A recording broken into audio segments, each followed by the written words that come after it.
Hey guys, welcome back to another video, and today I am starting my series of Mission Impossible reviews leading up to Mission Impossible: The Final Reckoning coming out soon. And today I'm reviewing the first Mission Impossible from 1996, starring Tom Cruise. An American agent under Fail's suspicion of disloyalty must discover and expose the real spy without the help of his organization. Now, I've never seen these Mission Impossible movies before. I'm going in with fully, not knowing what's going to happen and what to expect, stuff like that. So I don't know what I'm getting into. Now, I do want to say, before I get into the movie itself, you gotta give Tom Cruise props, with wanting to do everything in camera and not use really any CGI if possible. And it's one of those things too, because you also is one of us. He is one of those people that's a big fan of movies, and he really loves what he does, and he can talk to you all about films. Like, he just seems like a nice guy to just talk about films with and what he does.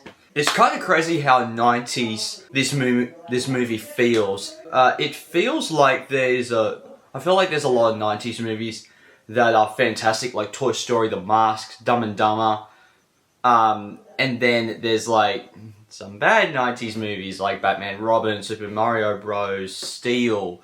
And then there are not fantastic, better than bad, but fun 90s movies like Batman Forever, The Flintstones, Space Jam, and I feel like that the first Mission Impossible falls into that camp where it's a good movie, but it's not I don't think it should be high on this pedestal of fantastic action movies.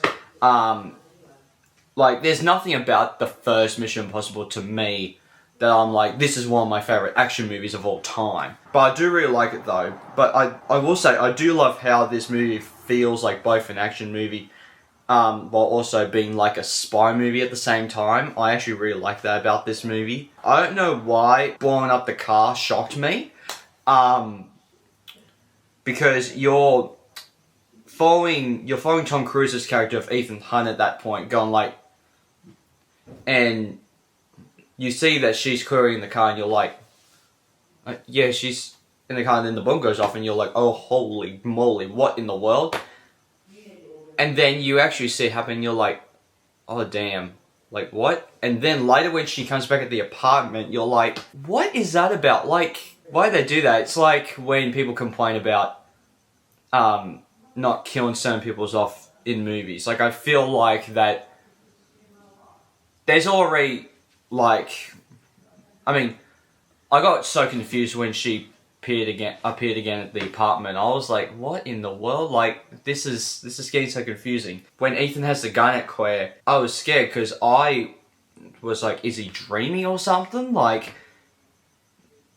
Because you even see what happens. You rewatch that scene where before the car goes up in flames, and you're like, why did that not do, what was the intention there? It just makes it confusing. But, so, there's that. And I will say, the Dutch angles remind me a lot of how they used the Dutch angles in the original Thor movie, directed by Kenneth Branagh. I was like, this is feeling like 2011, Thor 2011, why are you doing Dutch angles when there's no reason for the Dutch angles? Also, the thing is too, is that the thing that, and I will mention this later, but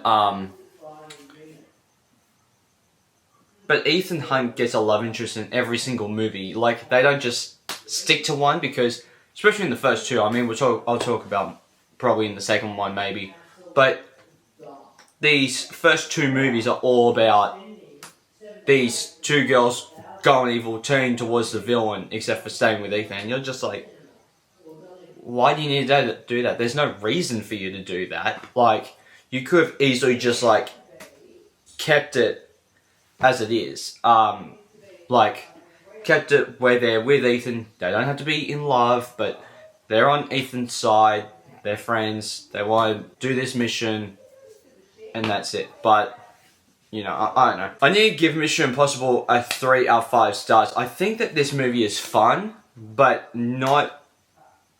it's not the best thing ever. It's not as good as what I was hoping for. I was expecting to really like this movie.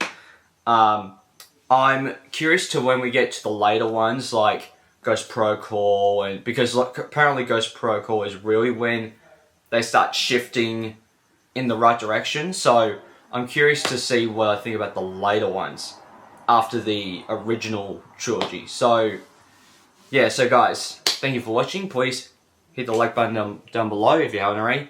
Hit subscribe. Also the little bell icon so you can know if future videos I make. The next video will be Mission Impossible 2. See you guys then. Bye. Hey there. Subscribe to my channel. And also press this bell icon.